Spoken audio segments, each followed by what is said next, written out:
Hello అండి, అందరికీ నమస్తే. ఇప్పుడు మనం హొయసాల దేవస్థానం విశేషాల గురించి తెలుసుకుందాం.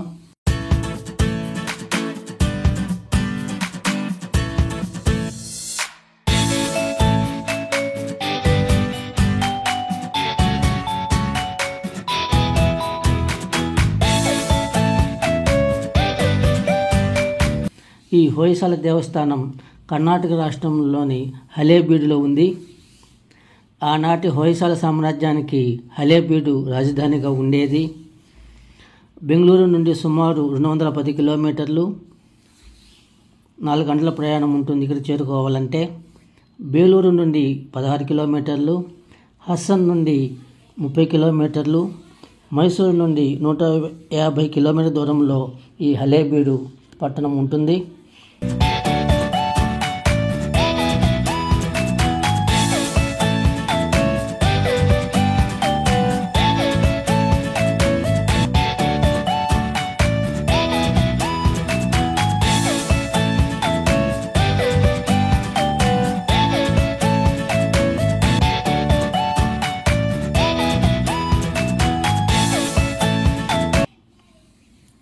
హొయసాల దేవస్థానంలో పరమశివుడు కొలువై ఉంటాడు.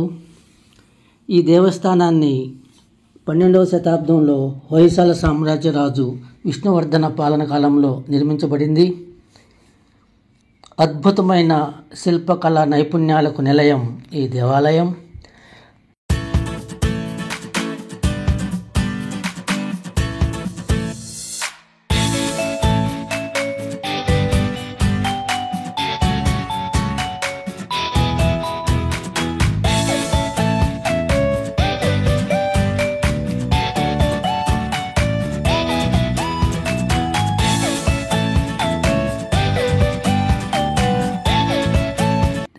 చారిత్రకంగా ప్రసిద్ధి చెందిన గొప్ప నిర్మాణం ఇది.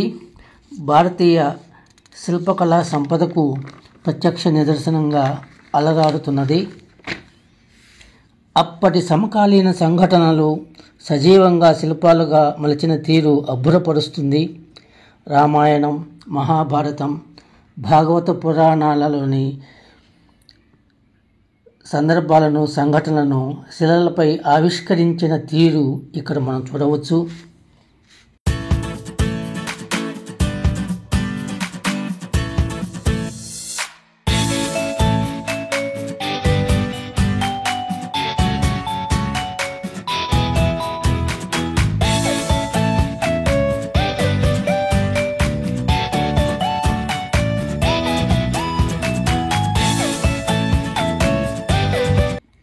ఇక్కడ శిల్పాలను కేవలం మామూలుగా చూస్తే అవి రాతి బొమ్మలుగానే కనిపిస్తాయి. అయితే మనసు నిండా భారతీయ శిల్పకళ ప్రాశస్త్యాన్ని నింపుకొని ప్రత్యేక దృష్టితో చూస్తే అదో అద్భుతం, అజరామరంగా భావిస్తాం. మన పూర్వీకుల మేధోపరమైన అత్యద్భుత కళా నైపుణ్యాలను మనం ఇక్కడ చూడవచ్చు. అంతులేని ఆశ్చర్యానికి, అనుభూతులకు లోనవడం మనం అనుభవంలోకి వస్తుంది.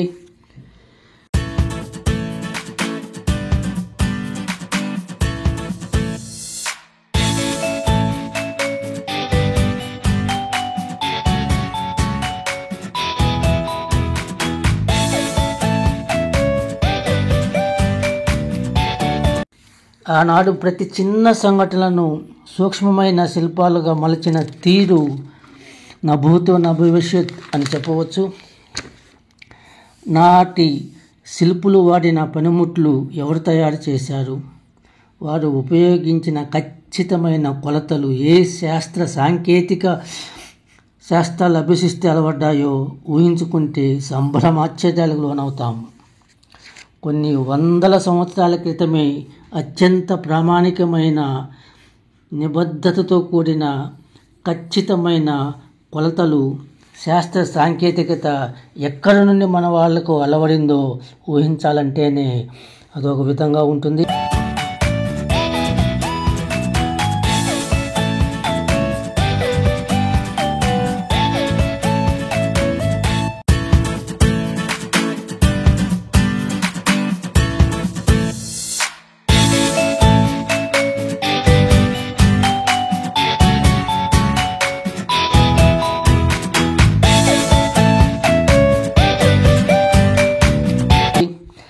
శిల్పాలు చెక్కడానికి ఏ మేధస్సును ఉపయోగించి బండశిలలను ఎన్నిక చేసుకున్నారో ఆలోచిస్తే సమాధానం దొరకడం కష్టమే. ఇక్కడ చూడండి, ఎంత చక్కనైన శిల్పాలను వాళ్ళు మలిచారో చూస్తుంటేనే అదొక అనుభూతి కలుగుతుంది. ప్రతి చిన్న విషయాన్ని, అంటే ఆభరణాలు మొదలుకొని వాళ్ళు ధరించిన వస్త్రాల వరకు ప్రతి చిన్న విషయాన్ని రాళ్ళ మీద చెక్కిన తీరు ఎంతటి ప్రతిభాపాఠవాల నిదర్శనమో ఊహించాలంటేనే మన మీద సరిపోదేమో అని చెప్పడానికి అతిశయోక్తి కాదు.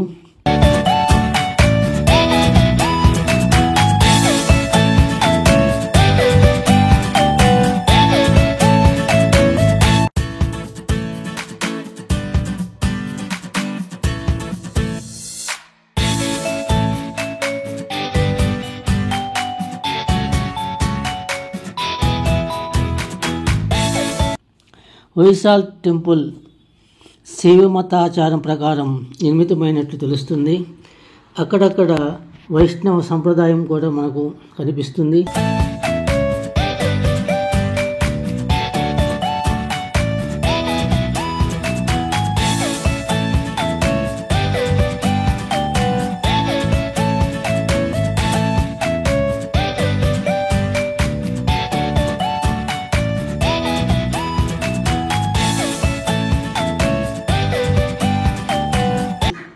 ఇక్కడ మరో ప్రత్యేకత ఏమంటే, ఈ దేవస్థానంలో 2 శివాలయాలు ఉంటాయి. 2 శివలింగాలు పక్కపక్కనే ఉండి నిత్యం పూజలు అందుకుంటూ ఉంటారు. ఈ 2 శివలింగాలకు ఎదురుగా 2 భారీ నందులు కొలువుదీరి ఉంటాయి. దేవతామూర్తుల విగ్రహాలు, ఆనాడు వారు ధరించిన వస్త్రాలు, ఆభరణాలు, వాడిన వాహనాలు, జంతువులు, ఇట్లా ఇది అది అని కాకుండా ప్రతి చిన్న విషయాన్ని అత్యంత ఆలోచనాయుతంగా ఇక్కడ శిలలపై మలచిన తీరు మహాద్భుతం అని చెప్పవచ్చు.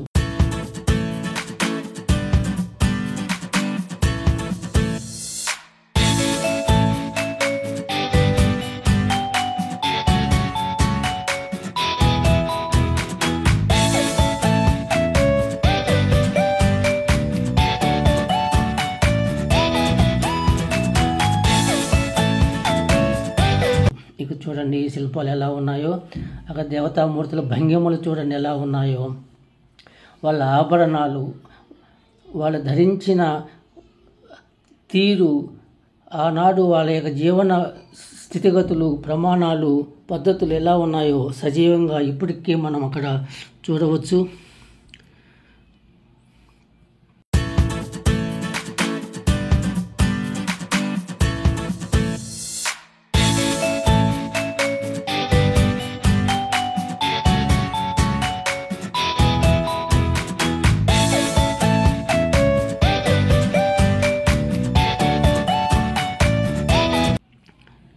ఇక్కడ చూడండి, వాళ్ళు వాడిన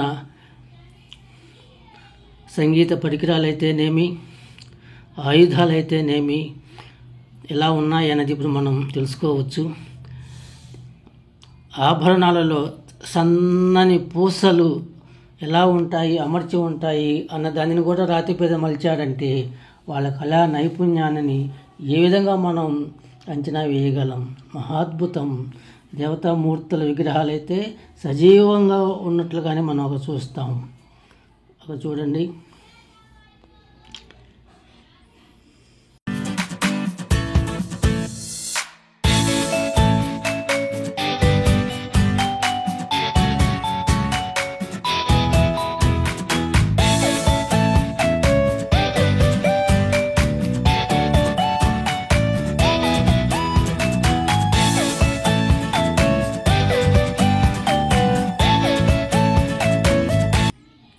వీళ్ళు రాళ్ల మీద బొమ్మలు చెక్కారా, లేకపోతే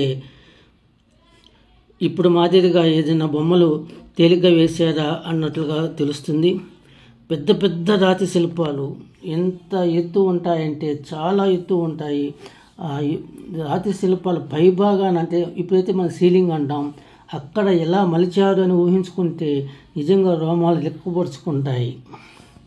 యుద్ధ సన్నివేశాలను అలాగే గోడల మీద ఆవిష్కరించారు. జంతువులు, పక్షులు, ఇలా ఒకటి ఇది అది అని కాకుండా వాళ్ళు రాళ్ల మీద ఎన్ని సంవత్సరాలు కష్టపడి ఉంటారు, ఎన్ని వందల వేల మంది వాళ్ళ వాడిన పనిముట్లు, ఉలులు, సుత్తులు, ఇంకా ఏ పరికరాలు వాడారో ఊహించగలమా? వాళ్ళ అద్భుతమైన మేధా సంపత్తిని ఏ విధంగా అంచనా వేయగలం? ఈరోజు ఉన్నట్లుగా శాస్త్ర సాంకేతిక పరిజ్ఞానం ఆనాటి శిల్పకళ శాస్త్ర సాంకేతికత ఏమాత్రం తీసిపోదని చెప్పవచ్చు.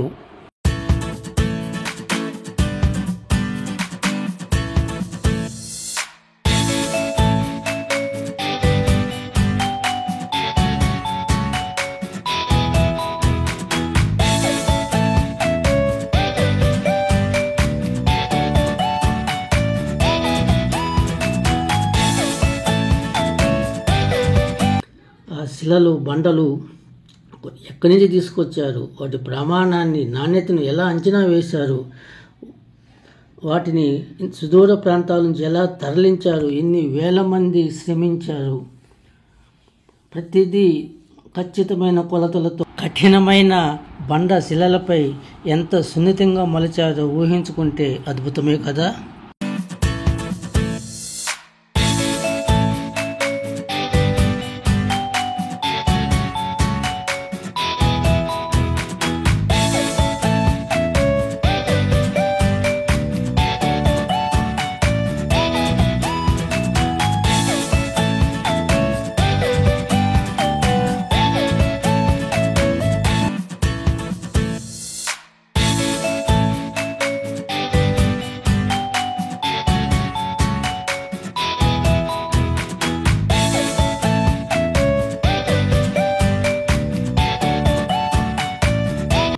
ఇక్కడ కనిపిస్తున్నవి పెద్ద పెద్దగా బొమ్మలుగా అనిపించవచ్చు, కానీ 3 అంగుళాలు 4 అంగుళాల సైజులో కూడా వాళ్ళు యుద్ధ సన్నివేశాలను యథాతథంగా గోడ మీద ఆవిష్కరించిన విధానం నిజంగా మనకి సంభ్రమాశ్చర్యాలకి, మరో ప్రపంచంలోకి మనల్ని తీసుకెళ్తుంది.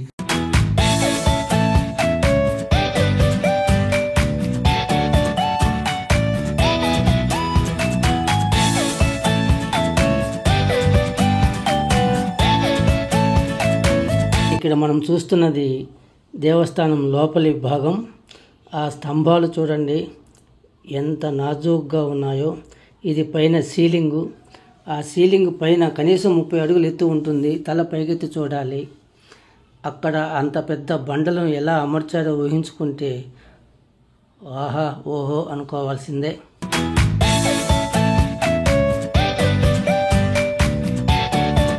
లోపల వైపున పైన సీలింగు పైన చిన్న చిన్న నవగ్రహ విగ్రహాలు, దేవతామూర్తులు, అనేకమైనటువంటి ప్రసిద్ధమైన శిల్పాలను పైన అమర్చిన తీరు నిజంగా ఒక గొప్ప అద్భుతమే.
ఇక్కడ చూడండి దేవతామూర్తులు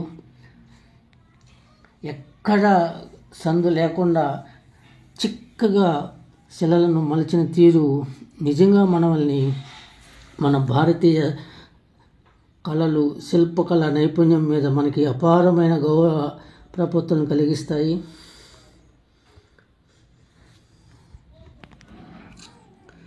చిన్న చిన్న బొమ్మలను సైతం వదిలిపెట్టలేదు.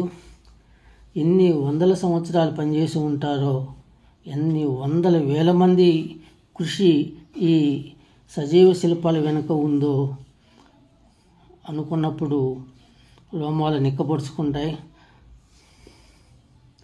చూడండి, ఏదో చెక్కేసాము, తయారు చేసామని కాకుండా ఆనాటు ప్రజల స్థితిగతులు, జీవన ప్రమాణాలు, రామాయణ, మహాభారత, భాగవత ఇతిహాసాల్లోని దేవతామూర్తులు వాడిన వస్త్రాలు, ఉపయోగించిన ఆభరణాలు మొత్తం రాళ్ళ మీద ఆవిష్కరించడం నిజంగా ఒక అద్భుతమే. ఇక్కడ కనిపిస్తున్న ఈ నందీశ్వరుని విగ్రహం నిజంగా ఆశ్చర్యానికి అద్భుతంగా తోచింది నాకైతే 20 అడుగుల పొడవు, 20 అడుగుల ఎత్తు ఉన్న విగ్రహంగా అనిపించింది. అంత పెద్ద ఒకే శిలని ఎలా తరలించారు, ఎలా మలిచారు ఊహించుకుంటే అదొక విధమైన అనుభూతికి లోనవడం జరుగుతుంది.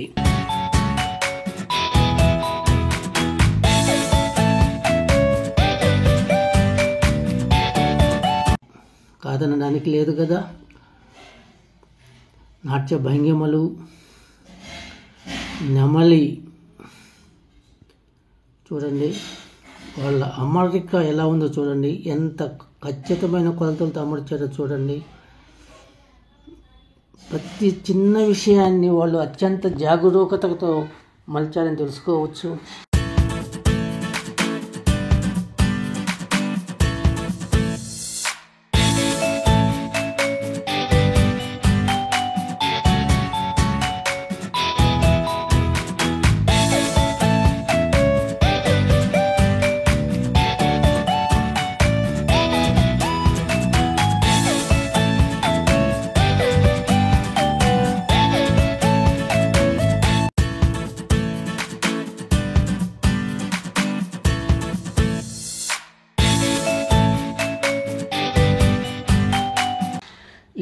ఇక్కడ కనిపిస్తున్న బొమ్మలు కేవలం 3-4 అంగుళాలు సైజులో ఉంటాయి.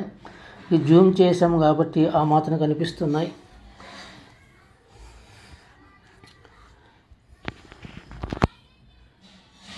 లోపలికి వెళితే అదొక మహాద్భుతంగా ఉంటుంది. తల పైకెత్తి చూడాలి. ఏ 20-30 అడుగుల ఎత్తులో అంత పెద్ద బండలు, శిలలు ఎలా పైకి చేర్చారు, అక్కడ ఎలా బొమ్మలు నిర్మించారు, సమాధానాలు లేని ప్రశ్నలుగా మిగిలిపోతాయి.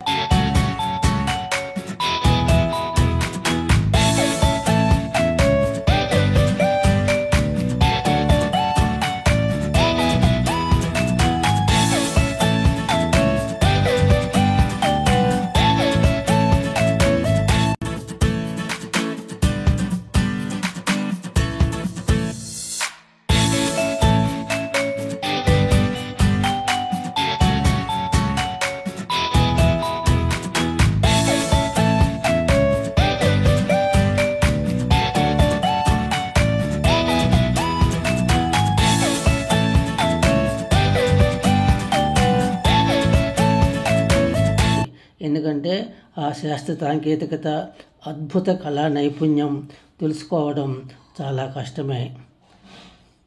చూడండి ఇక్కడ ఎలా ఉన్నాయో. ప్రతి వరుసలో దగ్గరికి వెళ్ళి చూస్తే యుద్ధ సన్నివేశాలను అదే విధంగా ఆవిష్కరించారు. యుద్ధ సన్నివేశాలను సినిమాలో చూస్తాం, ఇక్కడ రాత్రులపై చూస్తాం, కఠినమైన శిలలపై చూస్తాం.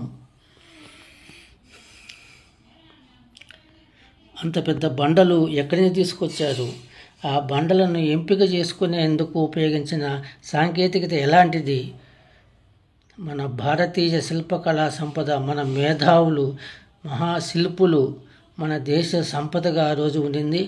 నిజంగా మనకు గర్వకారణం ఇలా చెప్పుకోవడం.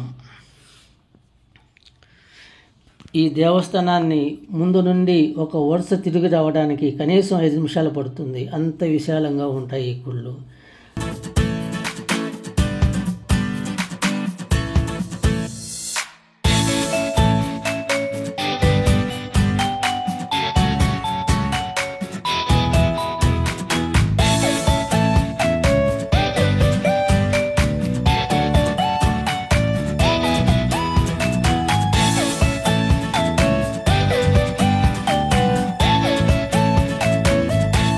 ఒక రౌండ్ మామూలుగా నడిచి ప్రయాణిస్తేనే 5 నిమిషాలు పడుతుందంటే ఇంత పెద్ద దేవాలయం నిర్మించడానికి ఎన్ని సంవత్సరాలు పట్టి ఉండాలి?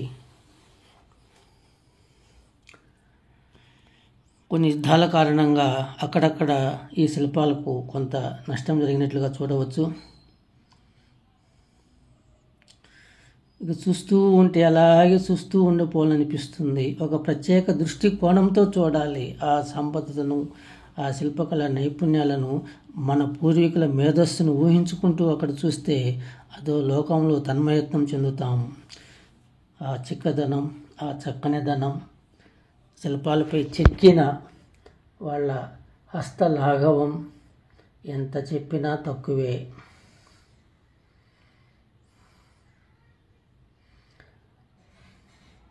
చిన్న చిన్న విషయాలను సైతం వస్త్రాలలో ఉన్న అంచులు, ఆభరణాలలో సన్నని పూసలను కూడా రాళ్ళపై చెక్కారంటే వాళ్ళ యొక్క సహనం. ఇక్కడ చూడండి ఎలా ఉందో. ఒక శిల్పాన్ని అంత చిక్కగా చెక్కడం ఎంత కష్టసాధ్యమో ఊహిస్తే అబ్బో అనిపిస్తుంది.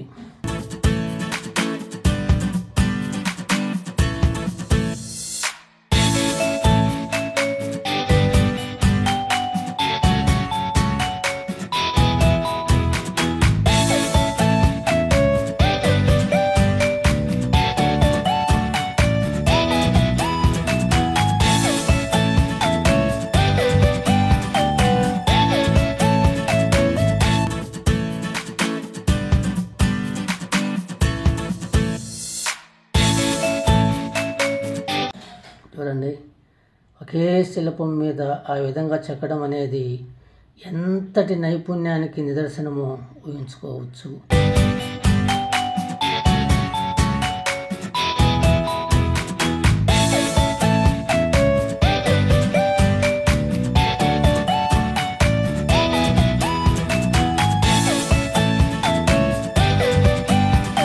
ఒకసారి చూసి తరించాలి. మన భారతీయత ఎంత గొప్పది, మన సంప్రదాయాలు, మన సంస్కృతి ఎంత మహోన్నతమైనదో ఈ శిల్ప సంపదను చూస్తే మనం అవగతం చేసుకోవచ్చు. అంత ఎత్తున, అంత సూక్ష్మమైన చిత్రాలను మలచడం అనేది నిజంగా మహా అద్భుతం. సుమారు 6 అడుగుల ఎత్తు ఉండే నక్షత్ర ఆకారంతో నిర్మించిన దిమ్మె, అతి విశాలమైన దిమ్మె పైన ఈ మహాద్భుత దేవాలయాలను నిర్మించారు.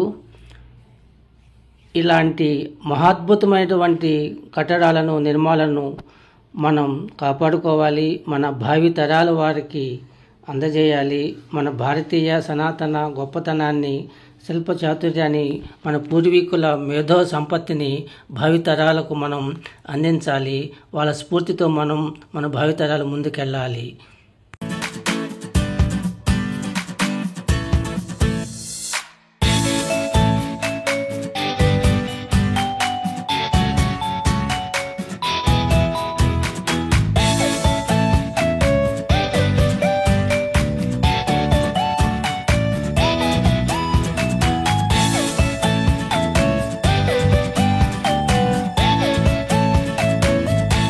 ఇక్కడ 2 శివలింగాలకు ఎదురుగా 2 భారీ నందులు కొలువుదీరి ఉంటాయి.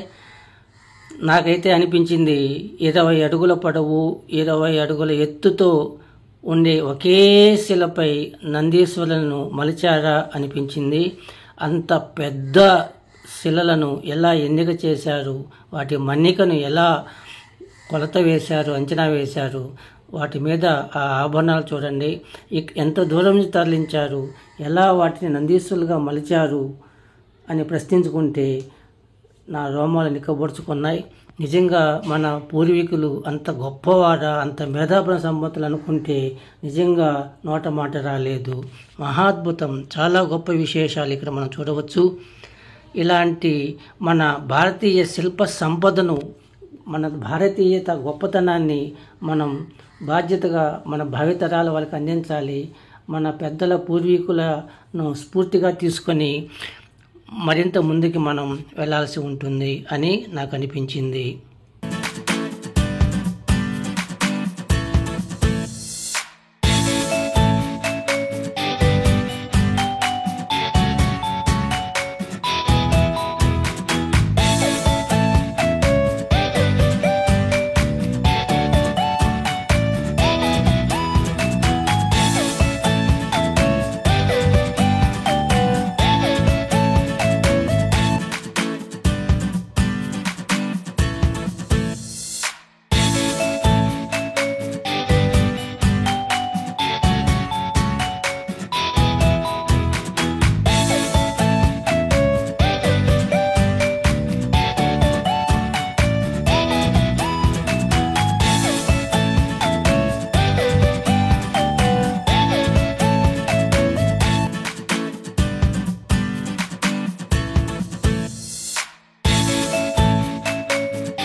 ఇలాంటి క్షేత్రాలను, ఇలాంటి ప్రదేశాలను, చారిత్రకంగా ప్రసిద్ధి చెందిన మన భారతీయ సంపద కొలువై ఉన్న ఇలాంటి ప్రదేశాలకు మనం దర్శించాలి. మన చిన్నారులను తీసుకెళ్ళి చూపించి మన భారతీయ గొప్పతనాన్ని తెలియపరచవచ్చు. ఇది ముందు తరాల వారికి ఎంతైనా ఉపయోగపడుతుందని భావించవచ్చు. సర్వే జన సుఖినో భవంతు.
నేను నాగరాజనే, retired school master.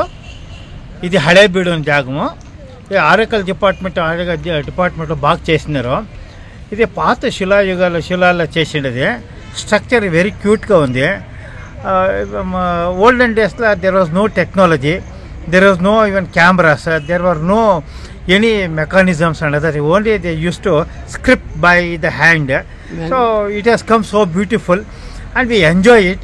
The people will come and see and they will be very happy by seeing that. Even foreigners will come and see and they will be expressing their full joyfulness and they will be very happy and they will be seated here for a long time and they will enjoy. They respect the things, they won't touch it, they won't disturb it. We should be proud of maintaining the things by the government of Karnataka.